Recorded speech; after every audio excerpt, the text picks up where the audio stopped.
Sekitar 10.000 tahun yang lalu di Mesopotamia kuno, di Bulan Sabit Subur, bagian barat daya, manusia pada saat itu mulai meninggalkan praktik berburu dan mengumpulkan makanan. Yang mana pada praktik berburu dan mengumpulkan makanan, manusia hidup secara nomaden. Kita berpindah-pindah dan mencari sumber daya baru setiap saat. Dan kita tidak pernah punya tempat tinggal gitu kan. Tempat kelahiran pada saat itu tidak sepenting kita sekarang. Tetapi semuanya berubah ketika kita mendomestifikasi berbagai jenis makanan dan panganan baru seperti gandum, jelai, dan lain sebagainya macamnya. Tapi pertanyaan yang lebih lanjut sebetulnya muncul ya. Apakah sebetulnya yang didomestifikasi oleh kita itu tanaman, atau dalam sudut pandang tanaman, kitalah yang didomestifikasi oleh tanaman itu? Sehingga yang semula kita bisa berburu, mengembara, dan tidak tinggal di satu tempat tertentu, kita menjadi harus tinggal, menetap, dan kita harus setia dengan tempat kelahiran kita, atau tempat di mana kita harus melakukan kegiatan tersebut secara terus-menerus. Yang mana kegiatan itu dilakukan oleh siapa? Para petani, siapapun yang bertanggung jawab atas menjaga sumber daya pangan untuk tetap terjaga, gitu kan.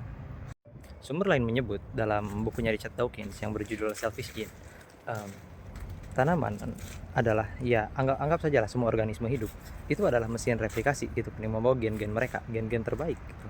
Dan dengan adanya tanaman yang bisa kita makan, kita mau ngambil bagian dari gen-gen mereka gitu kan. Sebagian gen kita lestarikan dan sebagian gen tidak kita lestarikan gitu.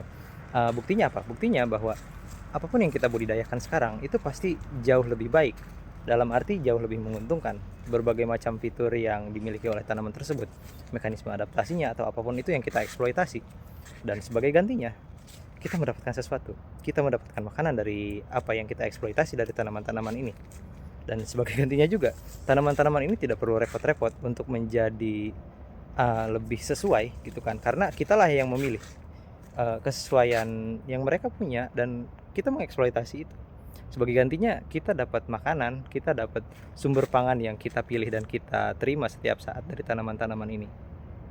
Jadi ya pada kenyataannya juga sebagai sebuah bagian dari sistem besar yang namanya kehidupan, manusia perlu membunuh untuk makan. Kita membunuh padi, kita membunuh ayam, dan kita juga membunuh uh, tanaman cabai gitu kan, lewat uh, lewat kegiatan budidaya yang kita lakukan.